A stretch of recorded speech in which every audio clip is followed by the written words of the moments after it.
Instagram. We're live on YouTube. Hi, everybody. And thank you for joining Divinely Empowered with Antonia. Today we have Michelle Hobson. She's a DNA recoder, light language queen, angelic communicator. She speaks to ETs as well, but mostly angelic people. God Codex is her way of working that she has created. And we are going to be talking from survival to sovereignty today. So welcome, Michelle. How are you? I'm great. Thank you for having me on the show. You are super welcome. First off, tell us who you are and a little bit about yourself, please. Well, first of all, I am a mother of two. I homeschool my children. I've been married to my partner and with him we've been married for almost 15 years. We've been together 17. We live in a small town in Idaho, born and raised here. I've lived all over the country. My husband builds power lines for a living, so we've lived a little bit everywhere. A little bit about my work is I've always been gifted. Mediumship is actually how I started, and I went and had my certification in timeline therapy and NLP and hypnosis. And I quickly realized that yeah. And I quickly realized that I started to see more in my mind's eye than I was trained to do. So I started to see chords and, contracts and blueprints in people's systems, density in their system. Because I was a physical medium, I can feel people in their physical and very clairsentient. And so I started to remove the energy and started to pull the energies out, collapsing timelines. And I started to notice that my clients were having extremely out of this world experiences. And very quickly, their lives were shifting very quickly. And then I learned that was actually called quantum healing, which I didn't know. And then I started speaking an array of light language. And I didn't know anybody that spoke light language. I had never heard of it. I just started hearing, light language in my mind. And I didn't even know what it did, to be honest with you. I had to be divinely guided by my guides of what that aspect was.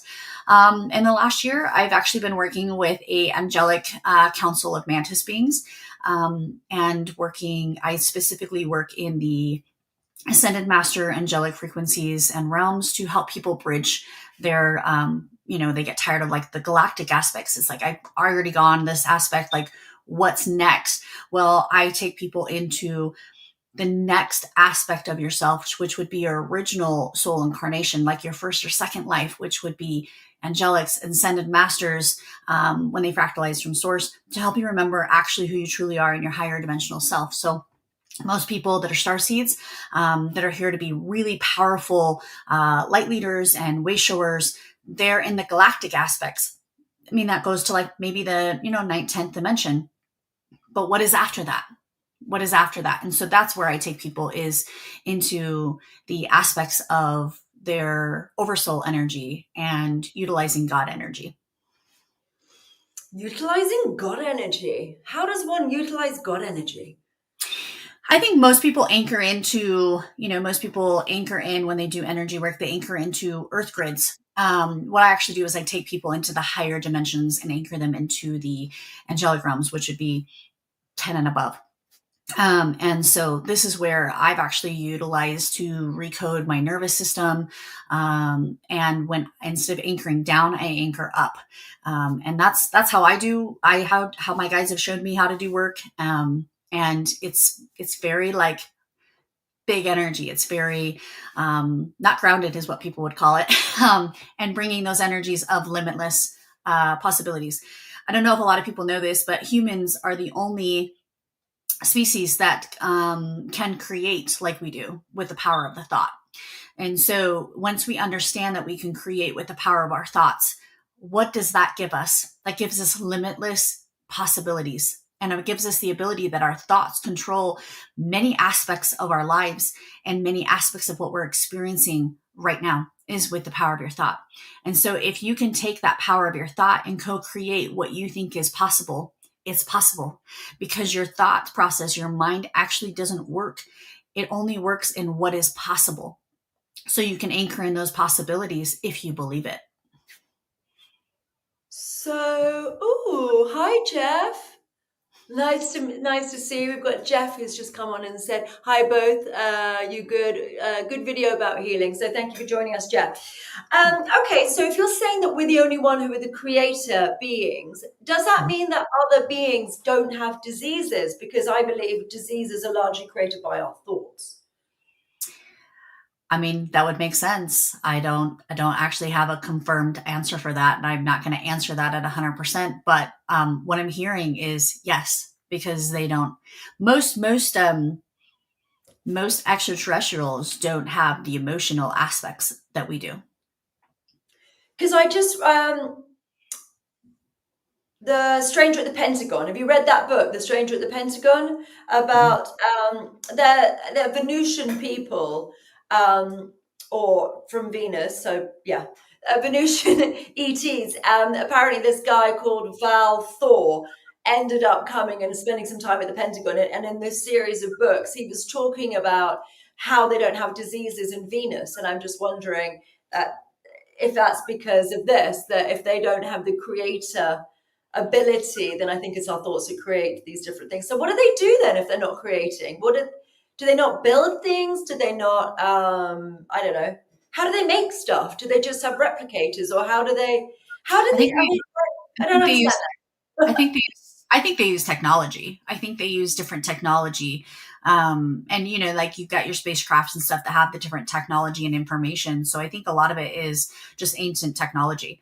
And we see some of that technology in our world today, right? So you have the pyramids, which is also a technology. You've got different grids and ley lines and stuff like that. But um, from my understanding and what I know is that humans are the creators. And that is essentially with the power of our thoughts, we can co create what we want with frequency, obviously, attached to it. Okay, so the subject for today is survival into sovereignty. What have you got to say on that then, darling? I think that most people in their healing, a lot of people work in the subconscious, work through their belief systems, but they're noticing that their physical isn't lining up with what they've created in their mind, right? So what people have to realize is that we're a multidimensional person. So we have, our 3D, which is our physical body, 4D, which is the emotional aspects of ourselves. Most people aren't working in that 4D body, the emotional aspects. So they'll work in the mind, and which is very 3D, and they'll start to create things in their mind. But what they're not doing is they're actually not training their physical aspects to feel safe in their body. So one thing that I had kind of an aha moment this week was that, and I actually taught this in my 7-7 portal, was the survival aspects of yourself are easier to actually stay into because it's predictable. So if your body knows that there's going to be disappointment, then that's what you're going to expect. That's what your thought process is going to know what's going to happen. That's a survival aspect. So if you know that if you put yourself out there and you're not going to get like a healer, for example, they put themselves out there, they get on, they do the lives, but they're expecting not for people to show up, but they're hoping, that false hope, that is a survival aspect of themselves that is actually encoded into the blueprints of your DNA system, which you and I talked about is your malware system, right? And so what happens is that people are doing, regressions and they're doing subconscious work and they're remembering who they are, but they're not anchored in their physical aspects of themselves because they're not teaching their body what it feels like to not have to be in survival and not feel safe in their physical body. So you'll experience, I've done a lot of recoding in my mind, but what I was realizing was that I was still feeling unsafe in my physical body. And so what I started to do was I started to unravel, being super clairsentient my whole life. Like I have felt everybody's crap. So first of all, if you feel everybody's stuff, like go to the grocery store and it feels overwhelming or you get dizzy spells, or that's because your body, your physical body will keep score. And we know this. People probably have read The Body Keeps Score. It's a fascinating book. And Van we, der we can Kolk see this. book. What's that? Basil van der Kolk. Great book. Yeah. And what he learned in that book was that um, through the therapy that you could help remove the subconscious stuff, but people were still remembering it in their bodies. And That's nervous system work. And so you have to start to reprogram the nervous system into actual sovereignty instead of survival, because you're expecting your body's natural system is to go into that primal instincts, which is survival. I think people have been living in survival for so long. Like when you're sort of content, you're always looking over the horizon for the next thing to be happening. Um, yeah, there's always a problem, isn't there? There's always something, and there's always like, oh my goodness, what's going to happen? Apparently, I was listening to Joe Rogan this morning, and it was talking about the way that men and women actually see differently. Like women are able to better see onto the horizon, and men are better to able to like fixate on something and then see a particular thing. Like, so women can see like something approaching them harmful, and the men are able to sort of laser focus, and when something's a moving target like they're hunting, they're able to find it, which is apparently why men can never find like their wallet and things, and they're like, it's just here, what's wrong with you, why can't you see it, you absolute wally, like it's right there. But we're Yeah. better at seeing peripherally, and the men are better at like fixing on moving targets. So I thought that was quite interesting. Yeah, that is interesting. And it would make sense, right? Because typically the men were hunters and the women were the preppers, right? They were the one that prepped the meat and did all the that aspects of it in the tribal aspects of ourselves. So yeah, that would be encoded in the DNA system. Um, and even if you go past that tribal instinct, that's also going back to disappointment, doubt, not believing what you can't see. Those are all survival. And it's that I call it the false hope line, which is where people, they hope and they pray that something's going to happen, but if you're not in magnetism frequency of that aligned energy, nothing's going to change, and your frequency is in your physical aspect. I mean, that's the thing they say about manifesting, isn't it? It's expecting it to happen. So it's not I want, but it's I have an issue with it because I find it a bit difficult because I'm really anti-lying. So when you say I have abundance, I have X, Y, and Z, and you don't actually have it, then I find that a misalignment because you're like, well, actually, I don't have $1 million. So now I'm just lying. And then I think that your body is aware that there's a sort of a faking it in there as well. I agree. So I agree with you it's 100%. there's a mismatch there. I do have an answer to it, and I did work it out, and it's completely missing. I've forgotten what it is, but there was an answer in my brain about that. What was it? Yeah, you're calling it in, but it like you could because you can keep things in the perpetual future. You can Hmm. be like, I want something rather than I have something. But if you don't actually have it, then you're lying.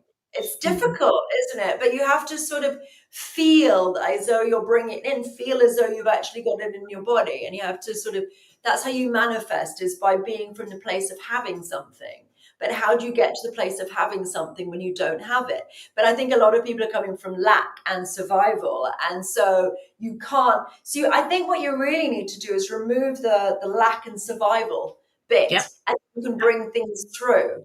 Because I Yep. think that's the block, and it's like, well, actually, I'm really worried about my bills, and I'm avoiding opening brown envelopes because it tells you owe more bloody money. So how Yeah. can you actually be in a place of abundance when you're actually physically shit? I'm not sure I'm going to keep the lights on this month, like that sort of stuff. So it's like having to clear that fear and that survival stuff out of people.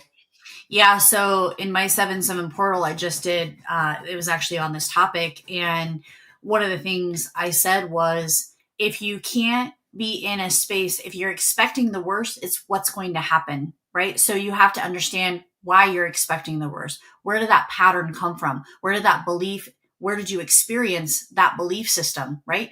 So, for example, you and I are probably very similar. I'm the same way. I'm like, I'm not going to lie to myself. I'm not going to tell myself. It's that inner compass, right? But what if that is the lie?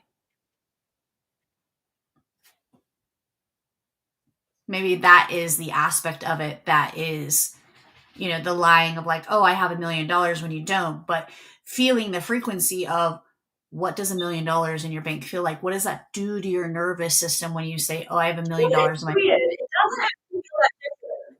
Like when you have a lot of money in your bank, like it's a really interesting thing, because when you have $1 million versus not having $1 million in your bank, you actually don't really notice having that money there. Like the Mm-hmm. lack doesn't necessarily come from the money. There are a lot of billionaires who feel like they're poor because their mate is worth 40 billion, they're only worth 1 billion. That sense of lack doesn't really have that much to do with what's in your bank account. And you Right. can still have a fear around money.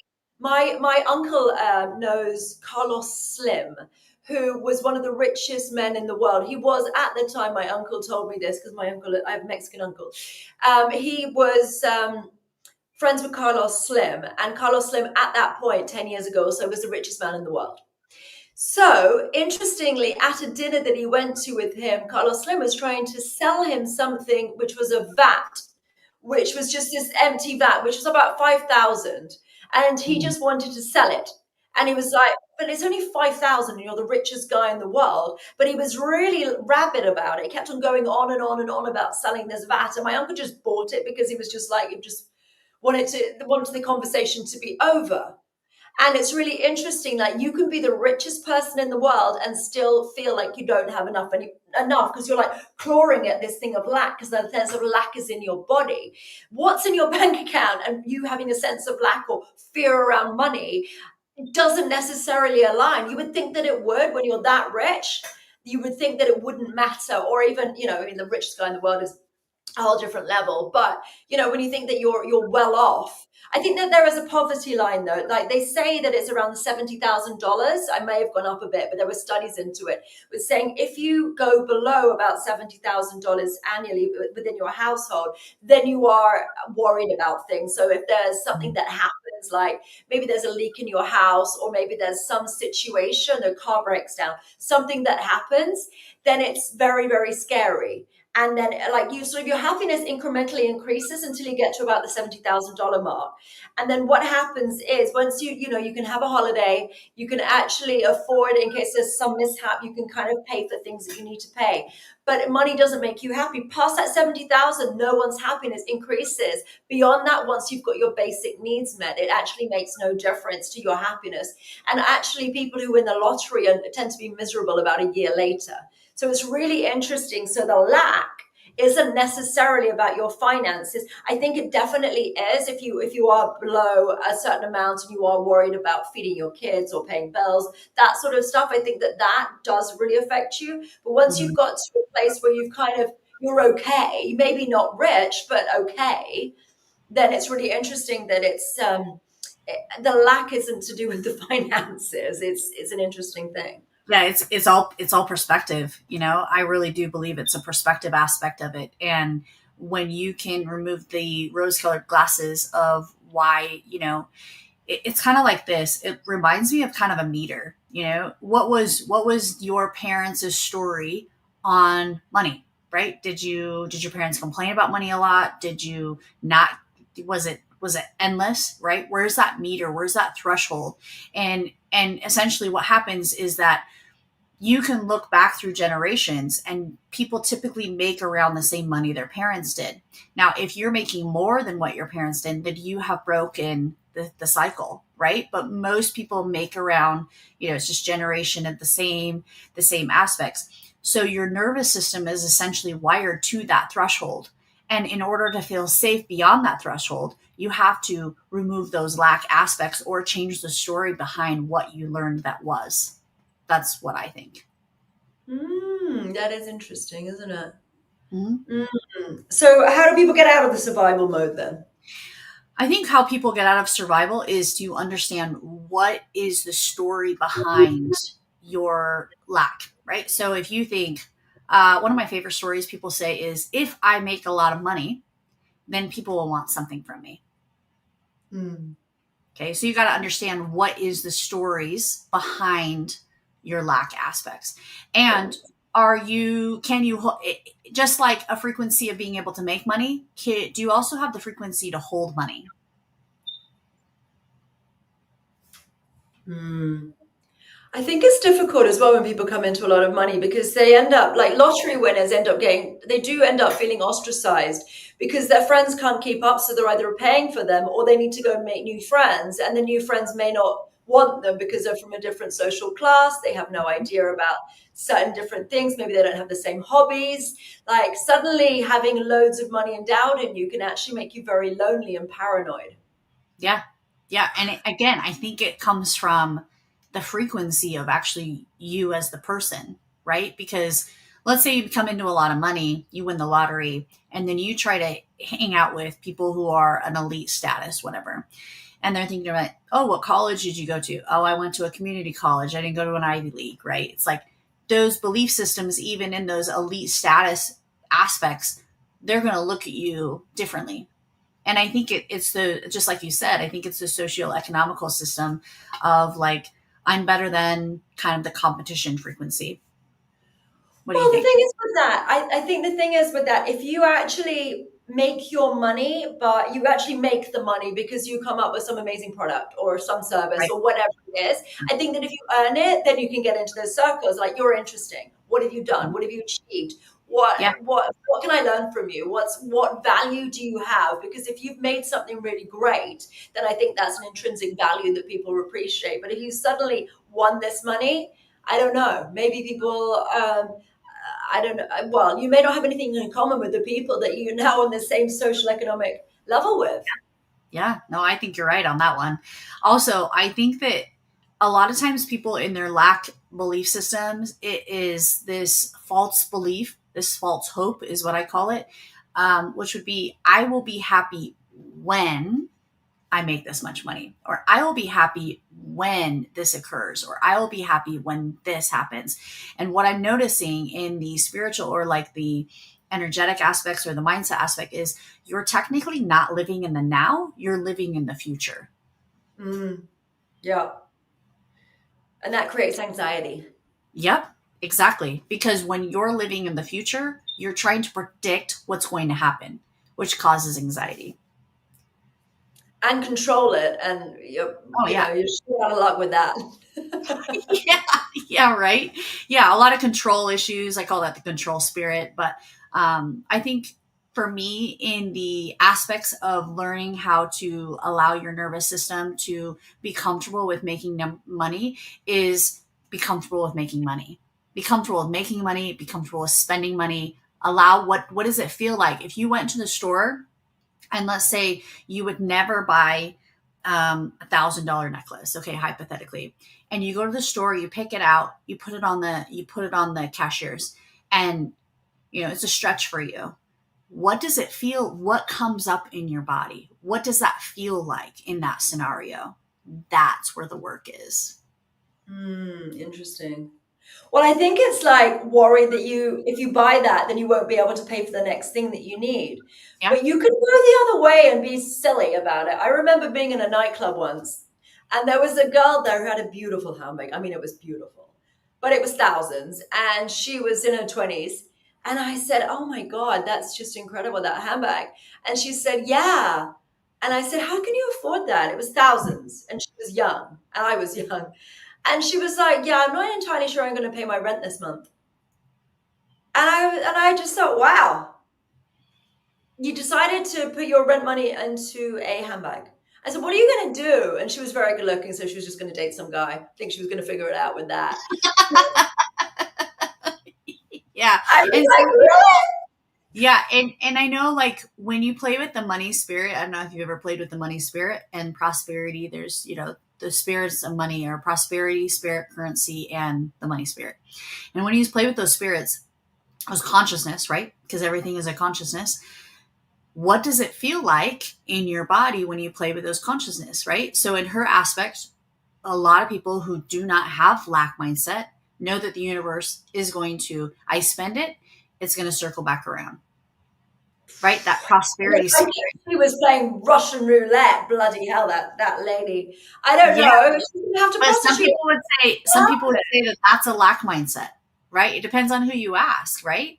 So I'm the same. I'm a lot like you, a little more logical when it comes to spending money, but she was going to have to prostitute herself. That was her option. I'll just prostitute myself basically and get some rich guy to give me the money for it. I and mean, that's a that's choice. not the way I would Not the way behave. I work either. But I mean, Or she's addicted to the money of it. Like, what made her want to have that bag so bad that she was prepared to be made homeless over it. I think that that's a little bit of a screw loose. I do. But maybe I I'm think, in that mindset. no, I think that's a screw loose personally. Personally, I do too. Yeah. I think you have to make sure that you have your, your shelter and your food before you start spending money on things which are slightly frivolous. Yeah. And And I think you save up for them. It's beautiful to have a nice bag. It's beautiful to have nice stuff, but you kind of have to save up for those things, and then you appreciate them even more. Yeah, I think when you earn things though, like when you're able to earn the financial aspects of being able to buy a nice bag, you appreciate it. It's that appreciation, it's that gratitude energy of thank you, money spirit, for the ability to, spend this on a handbag, right?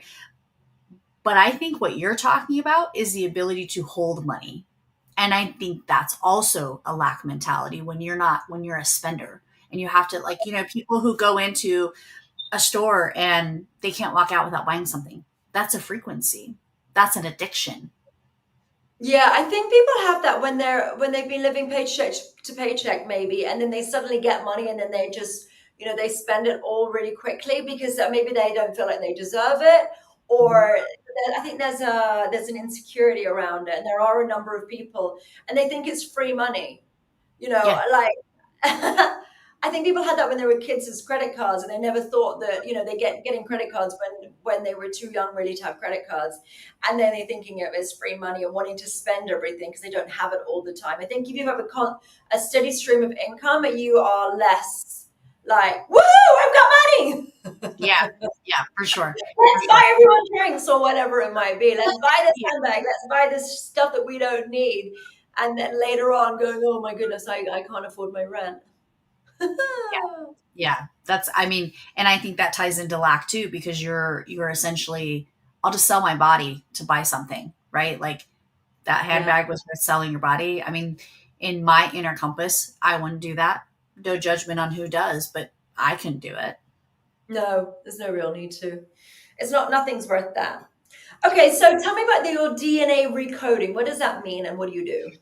So when I do DNA recoding, I use an array of different techniques. So I use my modality called God Codex, which is I put people into a trance, and we go through and we find the root of the problem. So it's like going into your garden for an example, and essentially just going in and pulling the entire, it's like you can trim the top of the weeds and then they'll just be back next week, right? Or you can actually pull out the root issue. So you want to find the furthest point on when was this the first experience that you had. So whatever that pattern or belief system is, then what I usually do is I find whatever that is. So a lot of people have experiences of past lives, inner child stuff, ancestral, and so I usually ask which one of those three it is. So we go to that problem, we go to that root issue, and then what I do is I actually ask where in the physical body that's trapped. So it could be in a chakra system, it could be in a section of your body, and that's the 4D aspect. It's the emotional aspects. We also figure out what's the story behind why you do that. So I work very differently than a lot of people. So I believe the ego is the relay system. So your mind is what's creating, and the ego is what's playing it out. So in a nutshell, for those who are old enough to understand this, the mind would be the VCR. The VCR tape is the ego. So you can actually reprogram the ego. So you can rewrite the tape or you can re-record it. So what's your story? Let's take an example, an easy one. Love. What's your story on love? What do you think love should be? Well, some people's love definition is it's earned. It's shown up, like you have to show up a certain particular way to be loved. You have to earn it. You have to, as a wife, maybe you have to show up and cook and clean. Like that's how your husband knows that you love them, right? Well, that's not a true story. That's patriarchy, and that's a false story. So what I do is I tell the ego to dump all the files, and it's just like a computer system. I'm just going to take that file like an app and I'm going to take it to the dumpster. And then I'm going to create a new app, a new app that's built in divine love, truth, and in frequency that's actually anchored in truth. You're going to create the new story. What's the new story? The story is going to bring up, what do you want to see in your reality? How do you want to see love in your reality? And I've done this many times, and I've done it with many clients where they've dumped these belief systems, and then the next day they're like, my husband's like a totally different person. Like Wow. I've been able to see, even for me, like I thought love had to be shown and I had to show up a particular way. And if I didn't show up a particular way, my husband wasn't going to love me. And I even had that conversation with him. I was like, if I don't do or have the house perfect or whatever, are you going to like leave me someday? And he's like, no, where did you learn that from? Like, he was like, what are you talking about? And I think a lot of women can relate to this. And, if I don't have dinner on, like, is my husband going to leave me for somebody else? If I don't look a particular way as my husband, but if someone really loves you, they love you. They don't love what you do for them or what you're going to get out of the relationship. They love you as the person. And so when you reprogram the ego, then you create the new story. Love is existing. Love is seen. Love is by spending quality time together. Like, what does love actually be, right? So you would create the new story. Then you program it into your ego, and then you say, ego, now show me my physical reality. And people start to see it instantly. They start to see the reality, because if you're looking for something, you're going to find it because you're the creator, right? So then you create through the ego. Then I go through the physical aspect and I find out where that story was stored. The body keeps score. So then I take the energy out of the body, recycle it back to source, and I recode it. Now also, is this actually stuck in the DNA system, or was it just in the mind? So then I go through and I ask the body system, which is the avatar, which is the computer system, I think, and where in the computer system is this located? Now, typically, I see the old codexes, which are usually in zeros and ones, and it's a sequence of zeros and ones. I recode it in numbers, obviously in a sequence of letters and numbers. And that's how I see it. And I actually see it come through the body. And my guides will give me the information. Then when I recode the information in the matrix system, it still starts to alter the DNA system. I've seen people go from, physically changing what they look like. They have more confidence. You can see their energy. Some people look like they've had facelifts because your face actually changes with your belief systems and Chinese readings and stuff. They actually read through what your face looks like. That's how your belief systems are tied into that. And so you start to see physical changes when you start to change. You know this. I know you know this, with your belief systems, right? So the DNA, and then I use light language, and I also use angelic frequencies or seraphim energy, and I seal the DNA systems. I'm still downloading more. I'm going to be completely vulnerable. I still am downloading this information.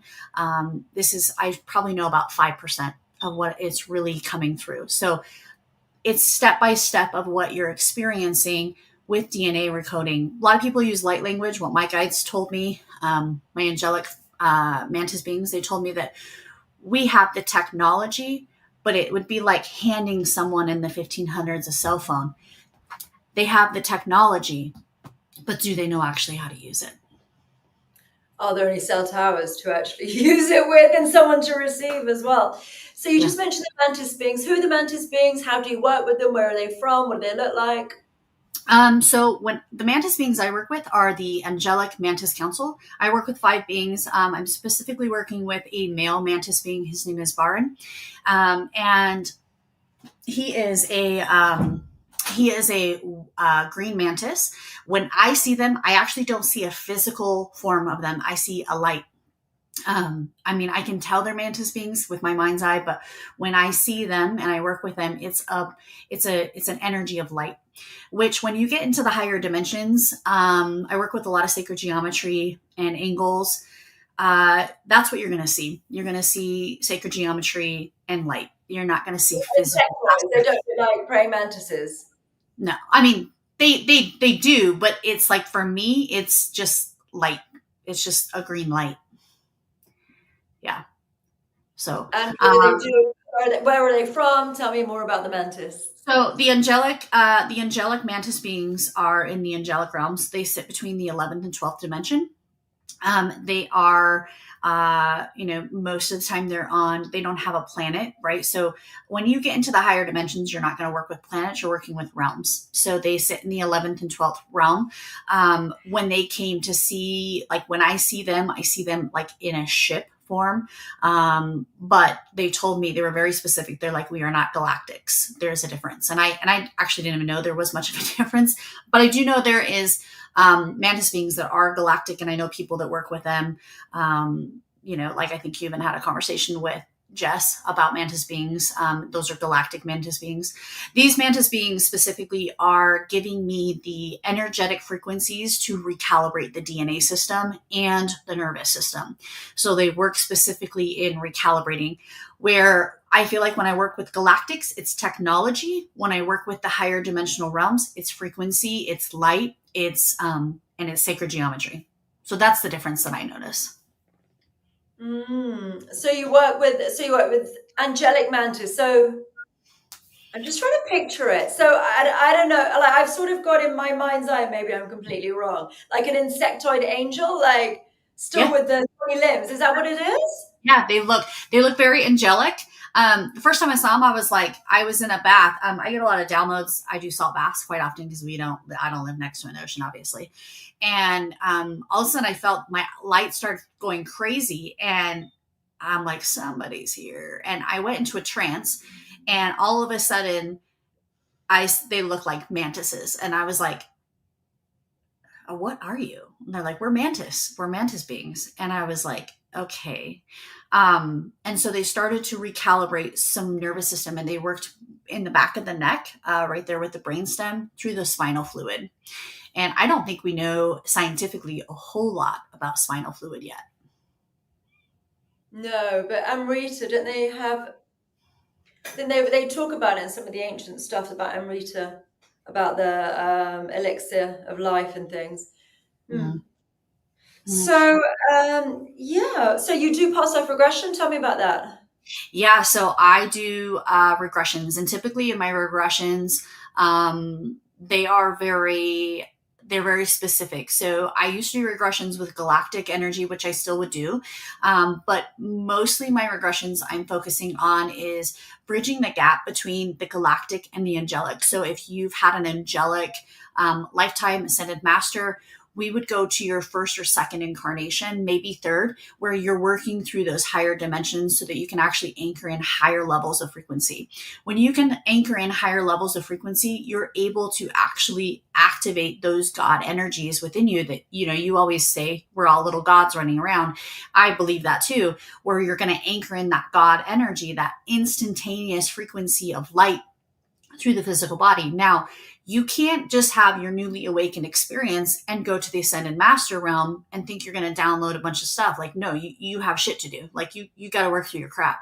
I'm talking, I work with people that are like yourself, where you've done work, you know what you're doing, and you're ready to go to the next level. Like you're kind of bored with the galactic aspects. So we would do a regression in the angelic realm. So I just did one, 3 weeks ago, and we were doing a regression, and the war where the fallen angels happened, and she was in part of that, and her wings were pinned. Now what makes me a different regressionist is that I can actually go through and recalibrate the blueprint to that original God energy. So what you do is, like, her wings were actually pinned, they were cut, one was cut, one was pinned. So we actually went through and recalibrated her entire wing system. It was very interesting because she told me she's had shoulder pain for a long time. Shoulder pain was completely gone within 2 days after, because it was actually the wing pinned energetically. We're multidimensional people. The wing was pinned. As soon as we unpinned the wing, I fixed the wing and the angelics, and they helped me move that energy.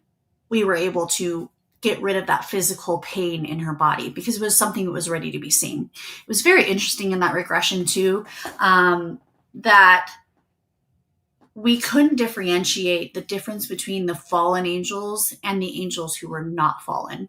And when they showed us in this regression, this was where the idea of the split happened, the split atom, right?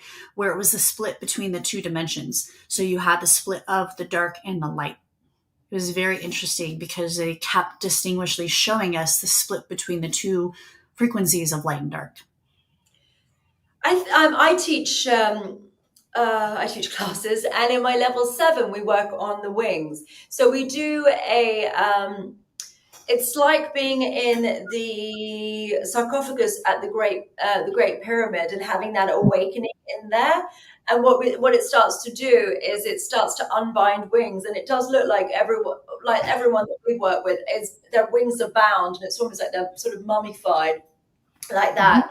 And then it's really interesting because I've got Vanessa, who's one of my practitioners. She's able to see the wings like really, really clearly. And the evolution of my wings has changed quite significantly over the last several years. And the color has changed, and the density has changed, and the size has changed, and they lift up and they get broader and bigger and stronger. So that's always quite interesting. Yeah. Yeah. Yeah. And so in this particular regression, hers was pinned. And she's a pretty high level healer. She has a, pretty well successful business. And she was ready to expand her, financial into a higher frequency.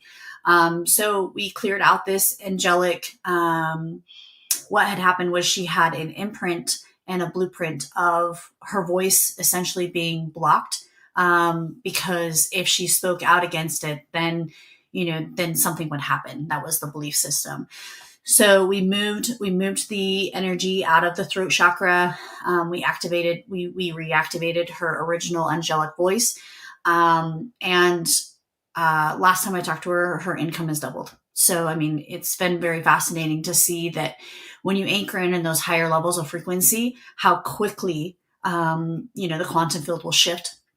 Typically, when you do quantum energy work, it takes about 3 days in our physical reality to see the complete results.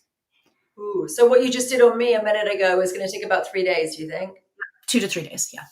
Yep. That's exciting. Okay, so you mentioned ascended masters. Do you think there are many ascended masters now? Yeah, and I think they're spread clear through the entire planet.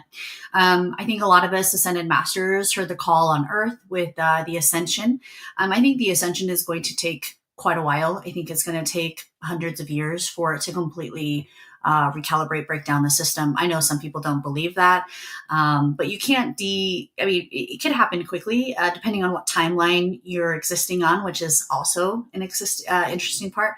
But I think you're going to start to see major medical aspects in the spiritual community where people are going to start to see instantaneously healing, moving energy at light speed, which I've always believed. I've never believed that you sit there and hold energy for 5 or 6 minutes and different, aspects like you tell energy to move, it should freaking move, And so I think that you're going to start seeing a massive amount of light leaders that are going to be bringing incredible modalities as they start to remember. And our earth is able to hold higher levels of frequency. She is in a different level of energy that was 20 years ago, right? So you're seeing people that are able to do things energetically that you couldn't do 20 years ago.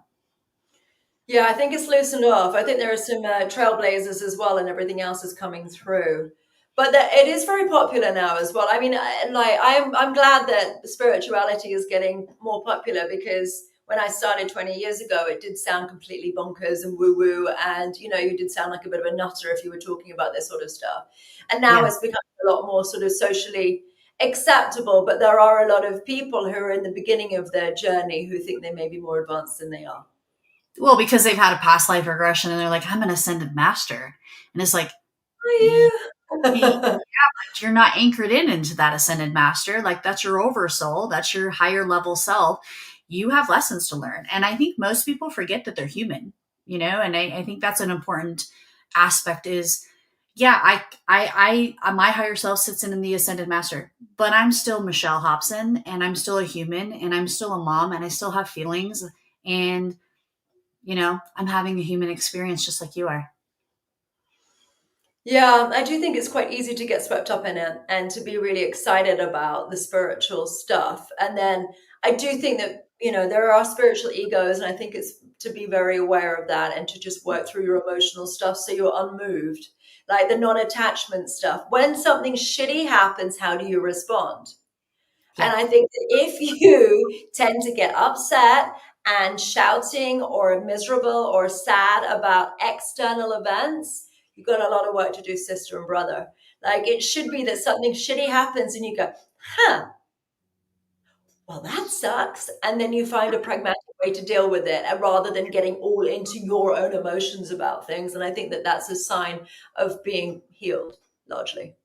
Yeah. Yeah. And also, I think you can even swing on both aspects where maybe you were the person that never said anything and you just took it all and you didn't have a response, where No, maybe you you, have to be pragmatic. You have to answer it. You have to deal with it and say, I'm not okay about this. You actually you have a pragmatic response. You don't go, how dare you do X, Y, and Z? You say that wasn't okay. You have yeah. boundaries, but you Yeah. have kind boundaries. You don't just go like, it's pointing the finger at people. You just go, I'm not okay with that. That hasn't worked for me, or could we do it a different way and find a solution to the problem rather than being in your emotions about something. Like Yeah. instead of reacting to something and you respond rather than react. I think Mhm. that's where it is. So you can take a breath and go, and then you're like, instead of those emotions shouldn't get you in that way. It should just be like, huh. And then you choose to respond. You choose to respond in whichever way you want to respond. And boundaries are important. But then I think also boundaries are overused in some way. And I think sometimes that's a means of control. I think that people set things because they want to be in charge. So I think Yeah. that's also a trap. Well, I always tell people and my clients, boundaries are not created to not trigger you. That is not why boundaries are created. They are created to keep you energetically safe. That is a boundary. They are not meant to not trigger you. You don't create a boundary because you're triggered. You create a boundary because you don't feel energetically safe. So, And like, and the triggering is your responsibility. If you're triggered by something, that means you've got some stuff to work on, sister. yeah. Like that, and it's not to put you in a room full of cotton wool so that no one says anything that makes you feel unhappy. But Hmm. I think safety also has to come in from more of a physical safety perspective rather than just an emotional safety, because I think that that is a never ending story. And the more you give people that's, to make sure that people are safe, I think that they have no resilience. And then when something actually happens externally, I think that they break, because I think that you have to be fortified. You are made, iron is fortified in fire. So when difficult things happen, that's when you become strong. And so looking for adversity, seeking out, doing difficult things, learning things which are hard to do means you become much more resilient, and then you're less worried about boundaries. And it shouldn't be that you're trying to control somebody else's behavior. It should be that you are okay and their behavior doesn't really bother you that much because they don't own you. They're not your boss. Right. They don't, their actions shouldn't spin you out. And if they are, then you've got work to do. That's it. Yeah. I actually have a post on my Instagram that said, my favorite, and I'm saying this sarcastic, is, oh, we're just not in alignment. That's my favorite line that people say, when in reality, you trigger the shit out of me and I don't want to be around you. If someone triggers you, like a friend, or in the spiritual community, it's like, oh, we just fell out of alignment. No, that's not how it works, right? Like that's because your ego is being triggered. And I think there is a point where people can become out of alignment, and you're just like, I don't really resonate with this person anymore, and maybe we just are going different ways, and that happens naturally. But if someone triggers you and your verbiage is, oh, we're just out of alignment, that's your ego being triggered. Mm.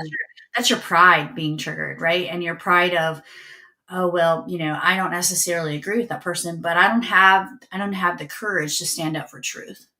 And I think you're going to see a lot of trailblazers that are coming forward that are going to start ruffling some feathers in the spiritual community. I'm going to be one of those. The trailblazers, just maybe just speaking for myself, but I think maybe this is a lot of trailblazers. Trailblazers were doing the work. Yeah. Trailblazers haven't necessarily be in front of the microphone and actually speaking about this stuff and pushing their ego and pushing their social media presence, for example, because they've just been backstage and getting on with it and doing the work.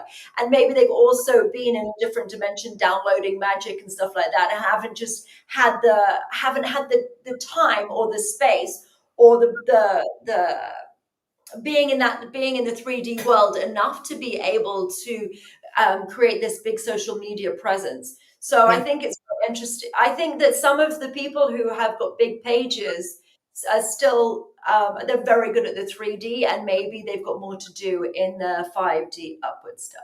What do you think?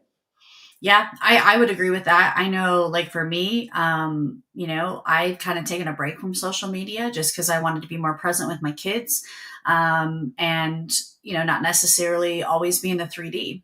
And I also think that when you're downloading information, and I know you're going to understand this because you're in the same boat I am, I don't have the capacity to jump online and do a live, right? I don't have capacity. I mean, I spent 2 hours downloading information that I don't even fully understand. I'm just writing shit down and trying to comprehend it and trying to remember, right? And you're sitting in that high dimensional frequency of remembering something that has absolutely been impossible in this realm for millions of years. And you're starting to download information. The last thing I want to do is get on social media and create content because I have Yeah. big shit to do. And I don't give a shit if I have 1,000 followers. I don't give a shit if I have 30,000 followers. The fact is, I have shit I'm downloading. And the last thing I have capacity for, being a mom of two, especially one with a medical condition, is get it on social media and start ranting about something. No, I'm downloading powerful shit right now. And I don't have capacity. And that No, is I, also I'm coming understanding. back to this part. But I've been downloading for so long. I've only now been able to go back into this sort of stuff. Okay, Yeah. so do you have any messages for humanity and anything else you want to discuss before we close? Let me ask the Mantis Council what they'd like to share. I knew that's what they were going to share. Okay. The message I'm hearing is you are not separated from someone down the street. We are all fractals of source. We're all one. The most powerful thing you can do is learn that unity is how you will actually create ascension. Unity and connection with other people.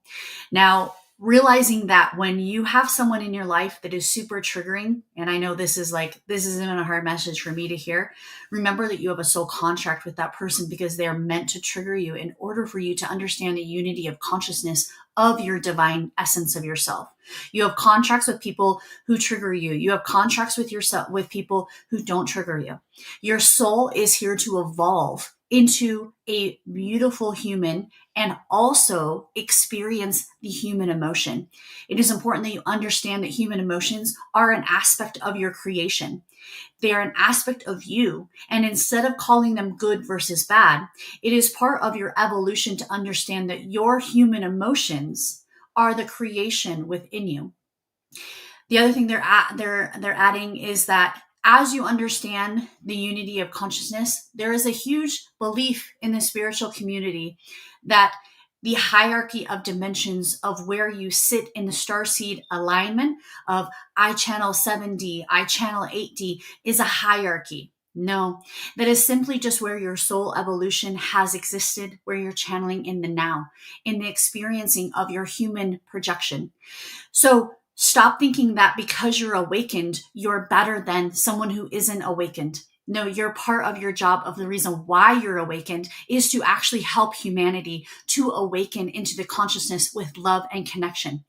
God does not work in fear. God works in love and unity. And when people start to understand and embody the unity of oneness, that's when you're going to start to see humanity shift, because right now we are in a division of good versus evil, which is what the Luciferian trademarks would like you to sit in. So in order for the ascension to move forward in a powerful and a loving way is understanding that we are all one.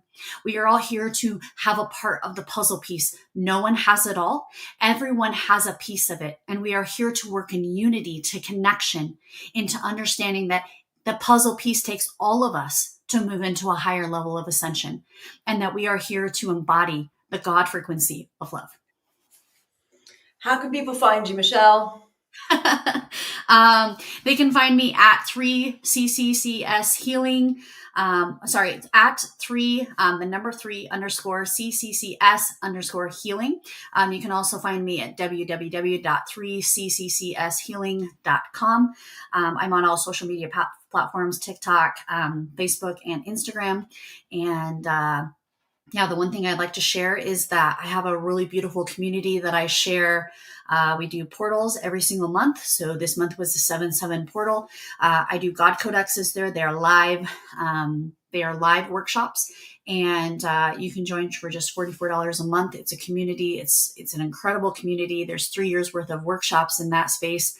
And it's about awakening. It's about helping and unity and consciousness of connection. Well, thank you. And thank you everybody for watching. See you later. See ya. Bye.